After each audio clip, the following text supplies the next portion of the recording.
Fala, galera! Começa agora o Colégio Mesmo. Eu sou Matheus Macena. E eu sou Maristela Passos. No programa de hoje vamos falar sobre acessibilidade.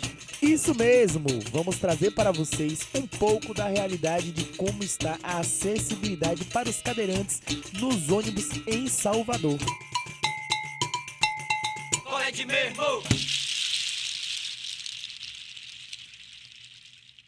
E no programa de hoje você ouve especialistas no assunto, depoimentos de cadeirantes e acompanhantes no dia a dia em Salvador, além de esclarecimentos sobre o assunto vindos da Prefeitura. Então vamos lá. No último censo divulgado pelo IBGE no ano de 2010, aponta que 200 mil pessoas afirmaram que são cadeirantes, o que corresponde a aproximadamente 7,1% da população em Salvador. A Secretaria Municipal de Mobilidade informou que dos 2.445 ônibus que compõem a frota da cidade, apenas 96% possuem elevador para deficiente físico. Para falar um pouco sobre o assunto, convidamos o psicólogo e diretor da instituição Abaporu de Educação e Cultura e representante do movimento Passe Livre, Walter Takemoto. Walter, seja muito bem-vindo ao nosso programa. Agora me diga, qual o maior problema da cidade de Salvador em relação à acessibilidade? Na cidade de Salvador, nós temos um problema grave no que diz respeito à mobilidade da população no geral e que se torna excludente e perversa em relação aos que possuem dificuldade ou mobilidade reduzida. Por exemplo, a situação dos cadeirantes. Walter, em 2014, o prefeito ACM Neto assinou contrato com o atual consórcio Integra Salvador. Diante dos dados que a CEMOB aqui apresentou, o que tem se cumprido desse acordo em sua totalidade? Ele prometeu que teríamos, a partir de 2015, ônibus novos com suspensão a ar, com ar-condicionado, piso rebaixado e garantia de acesso a cadeirantes e a todas as pessoas com mobilidade reduzida. Isso, de fato, não ocorreu. Então, a grande maioria ou a quase totalidade dos ônibus que circulam pela cidade de Salvador são ônibus antigos. Parte da frota tem, de fato, elevador, mas os elevadores não funcionam.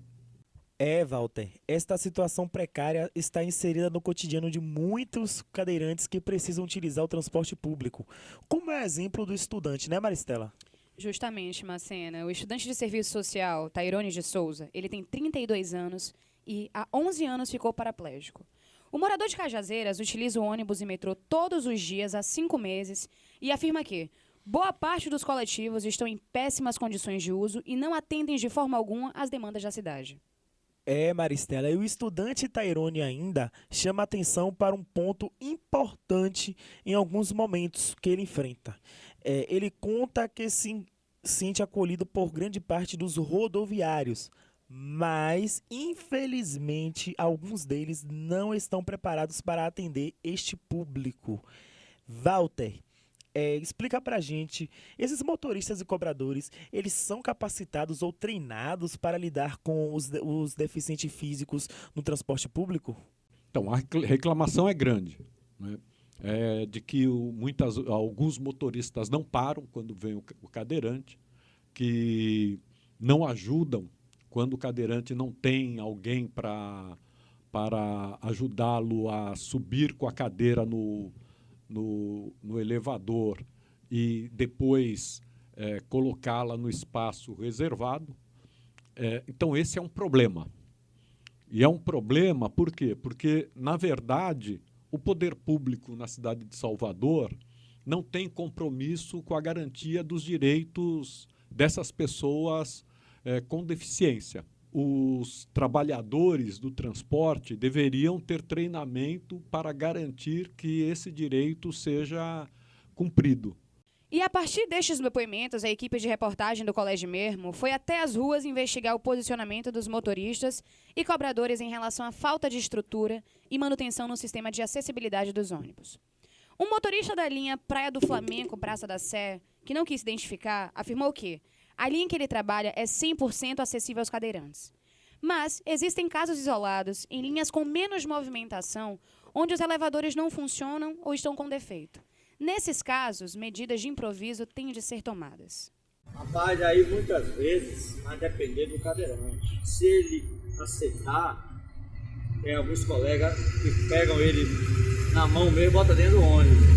Se ele aceitar. Se ele não aceitar, ele vai esperar outro carro. E aí é solicitado a empresa para substituir o carro. Ah, vocês entram em contato com a empresa imediatamente para substituir o carro. Entendi. Mas se o cadeirante aceitar, nós pegamos ele na mão e para ele não ficar na rua, né? Colocamos dentro do carro. Vai depender dele. Alguns aceitam, outros não. Eu vou esperar outro carro. Tá? Entendeu? E já aconteceu, isso aí já aconteceu comigo. E na hora dá um problema.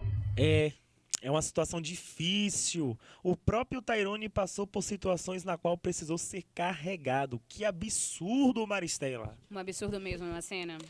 E ele conta que é bastante comum se deparar com elevadores em mau funcionamento ou até quebrados. Ele relembra que já passou por situações em que na troca de ônibus nas estações acabou pegando elevadores com o mesmo defeito, ou seja, não é um caso isolado. Né? É um caso que acontece com frequência. E ele diz, no caso dos rodoviários, eles me ajudam como podem, seja me carregando ou pedindo educadamente para que eu possa esperar um outro ônibus. Sena, além dos problemas estruturais, muitas pessoas podem sofrer dificuldades por causa do descaso vindo por parte dos rodoviários. Como é o caso de Nádia Santos. Ela possui uma filha com deficiência e depende dos transportes públicos para se locomover. Uso o transporte público de Salvador, pois tenho uma filha com deficiência e tenho bastante queixas. Motorista que vira o rosto e deixa a gente no ponto, às vezes diz que o elevador está quebrado, para fora do ponto e quer que o cadeirante se vire.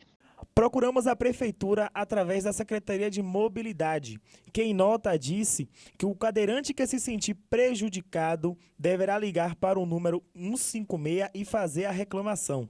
A CEMOB disse ainda que fiscaliza diariamente os coletivos em Salvador e que o ônibus que for pego circulando com elevadores defeituosos, a empresa pagará uma multa de até 100 vezes o valor da tarifa vigente. Walter, muito obrigado por sua presença em nosso estúdio. E quero deixar um espaço aqui para você fazer suas considerações finais. Não, eu que agradeço o convite de vocês. E esse é um tema extremamente importante. Não é? Quer dizer, a gente discutiu a situação de cadeirantes e de pessoas com mobilidade reduzida, mas eu queria dizer que o transporte coletivo é um direito que ele é fundamental para o acesso das pessoas aos demais direitos. Então, para um estudante ir para a escola ou para a faculdade, ele depende do transporte coletivo se ele não tem veículo próprio. Né? Quem mora na periferia, que quer ser atendido num equipamento médico, depende do transporte. E se o transporte não é acessível, ninguém tem direito a nenhum dos outros direitos fundamentais. Então, esse é um debate fundamental de ser realizado. Gente, chegamos ao fim de mais um Colégio Mesmo, o seu post semanal que presta serviço e traz informações sobre Salvador. Toda segunda-feira, a partir das 7 horas, você acompanha as nossas reportagens aqui. Até a próxima e tchau, tchau. Até a próxima. Tchau. Colégio Mesmo!